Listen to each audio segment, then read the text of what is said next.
To offer a glimpse into the honorable position of Imam Jafar al-Sadiq in the view of Allah the Creator, the Imam famously urged all of his devotees to commemorate him by organizing the famous Nazre Imam Jafar Sadiq feast, which is offered as a means to gain the goodwill of the Imam and thus attain closeness to Allah. It is traditionally offered on the 22nd of the Islamic month of Rajab. By virtue of this offering, devotees will gain fulfillment of their aspirations. And the Imam goes on to say that one who does not reach the fulfillment of his desires after holding this nazar may claim it from me on the day of judgment before Allah Almighty. Indeed, great is the honor of the truthful Imam who made such a high claim. I would like to urge all the devotees of the Ahle Bayt, the household of Prophet Muhammad, to gain countless blessings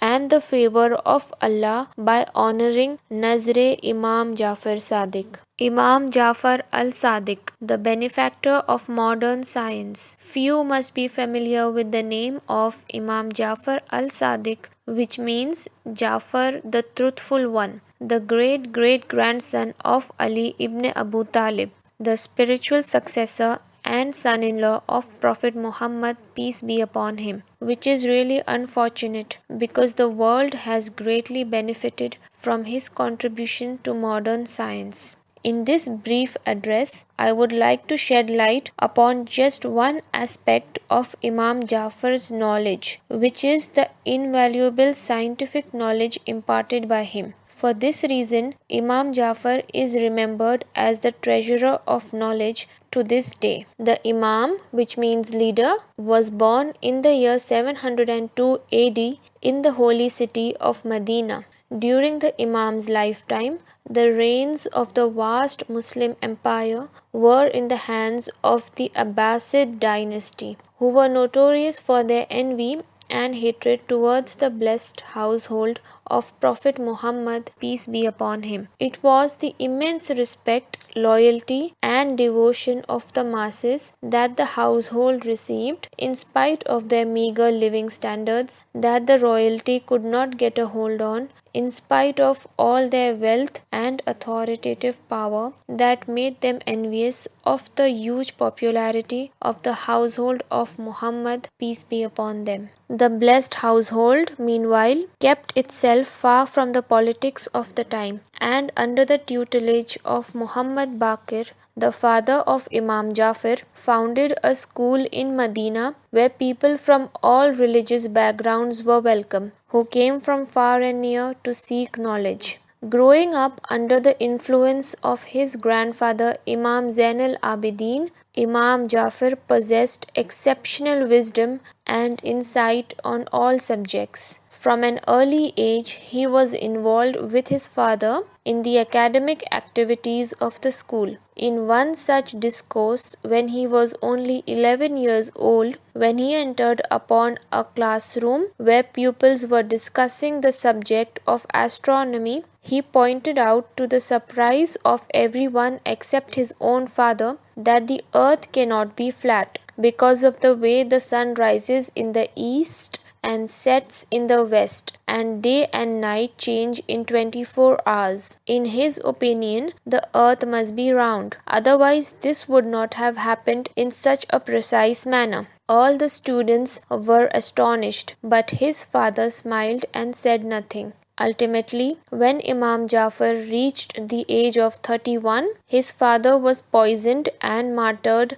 by the tyrant Umayyad Caliph, and thus the responsibility of the school fell on the shoulders of the Imam. Under the Imam's guidance, this great school quickly developed into a hub of knowledge for over 4,000 students who went on to become pioneers in their respective fields. He was the first one to teach that all the elements present in the earth can be found in the human body in varying proportions. Of them, 4 are found in abundance, 8 are found in somewhat less proportions than these 4, and another 8 are even lesser than these 8. And the imbalance of these elements in the human body is the cause of all diseases. No earlier than the 19th century, this theory of the Imam was proved in Australia by a group of scientists that the human body consists of 20 elements. Of these, 4,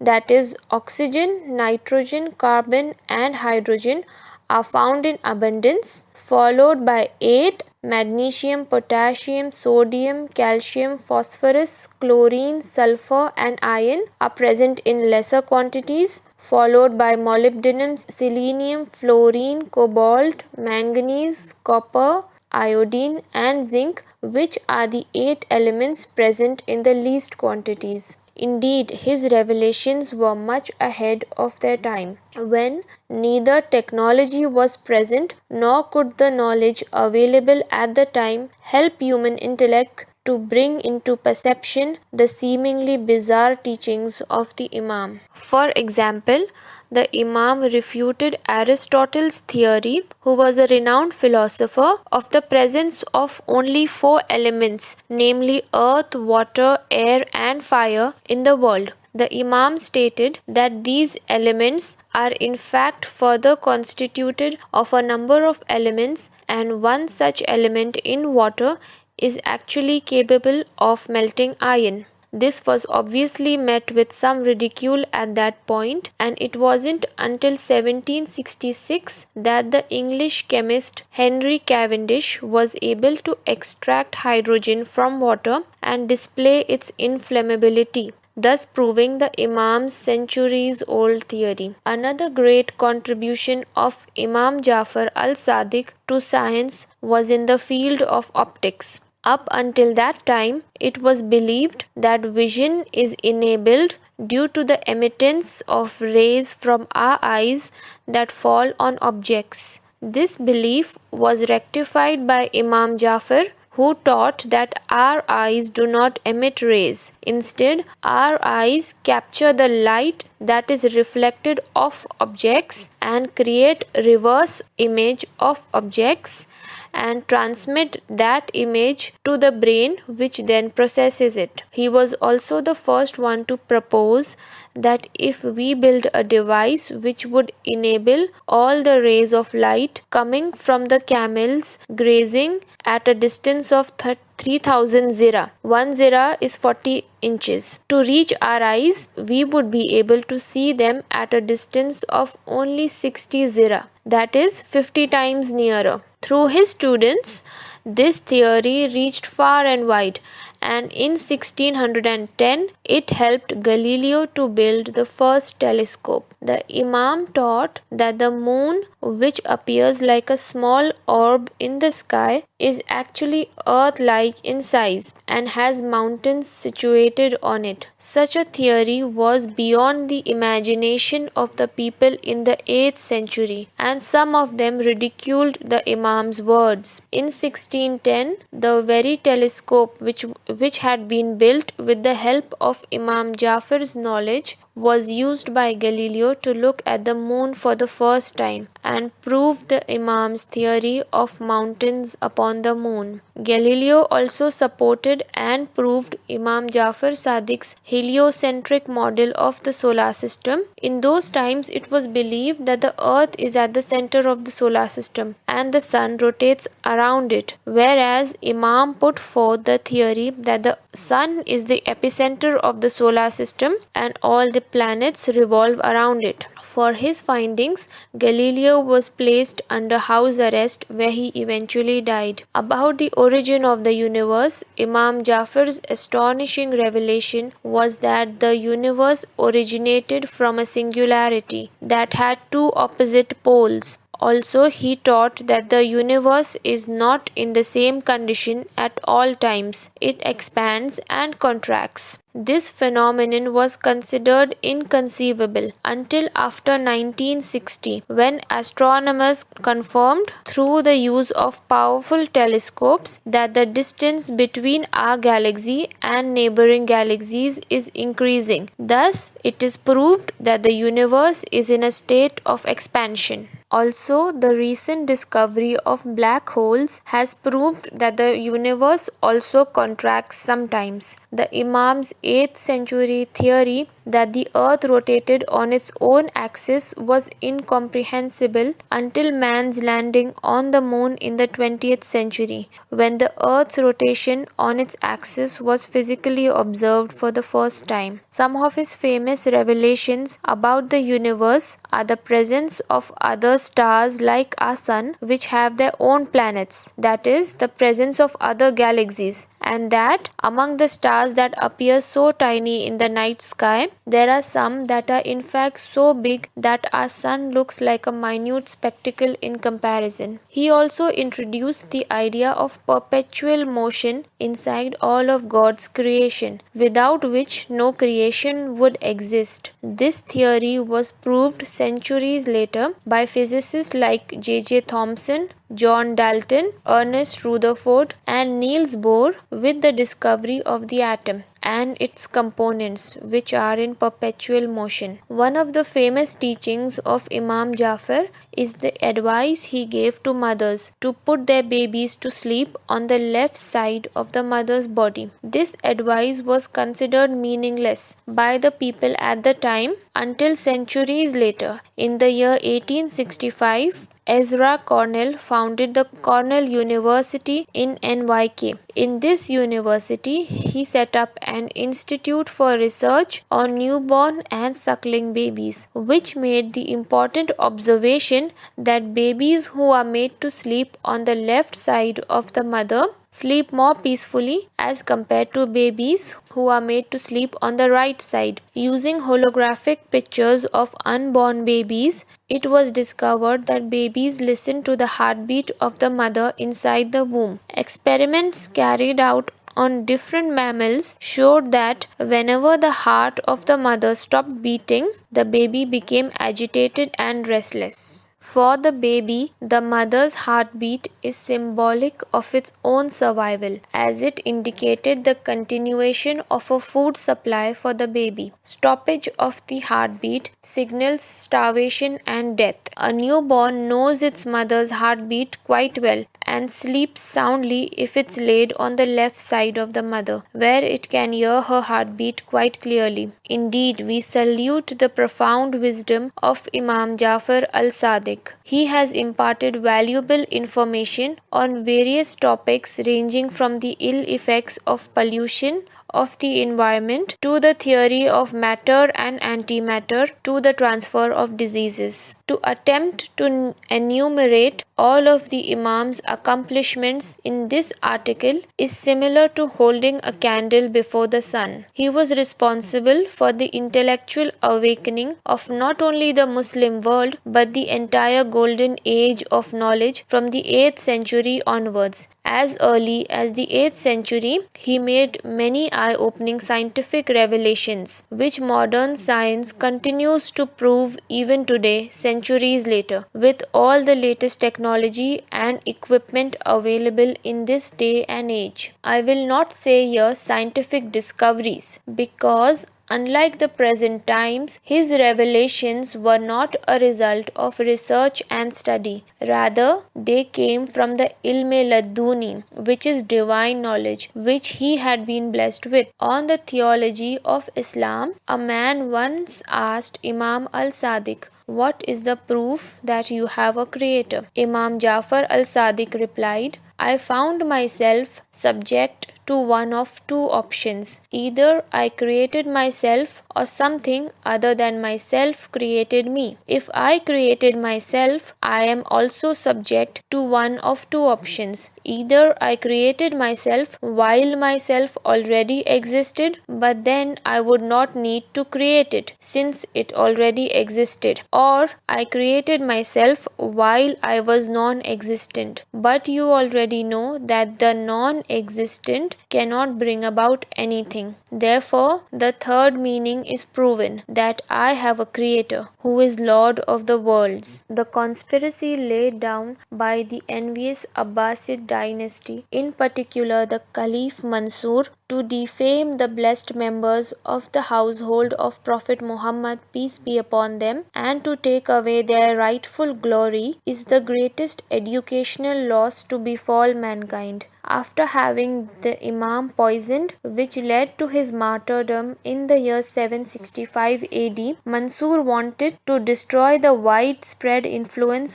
of Imam Jafar in the Muslim world. In order to do this, Mansur sought to find a rival to the Imam in chemistry, physics, astronomy, and other sciences. He spent large sums of money on importing books on these subjects from different countries and had them translated into Arabic to be taught in schools and universities. As a result, the names of Socrates, Plato, Aristotle, and Ptolemy became well known, and their scientific theories became widely accepted among the Muslims. This scheme proved so successful that in due course the world gradually began to forget about the importance of the contributions of Imam Jafar to science. The world lost more than 1,000 years of knowledge, as the science introduced by the Imam was only discovered by common man from the 19th century onwards. Hundreds of pupils completed their education with the Imam and went on to become pioneers in their respective fields. Some of his most famous pupils include Jabir ibn Hayyan, the father of modern chemistry, who famously wrote 102 volumes on distillation, crystallization,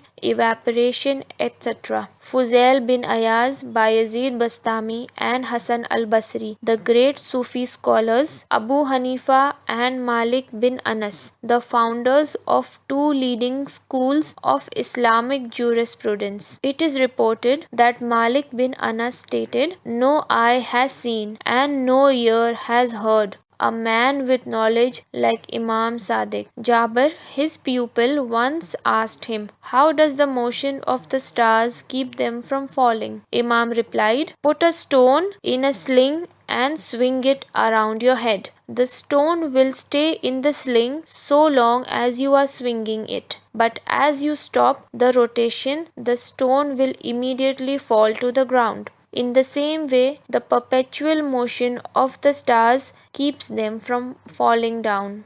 Once the Abbasids began the persecution of the Imam and his followers, many of his pupils were executed. Abu Hanifa was imprisoned for the remainder of his life for the sole reason that he had developed affinity towards the Imam. Even the mention of Imam Jafar's name was a risk, as it could get one arrested. In his lifetime, the Imam was subjected to severe scrutiny and limitations by the Abbasids, from being poisoned on multiple occasions to his house being set on fire. The Caliph made several attempts to kill the Imam.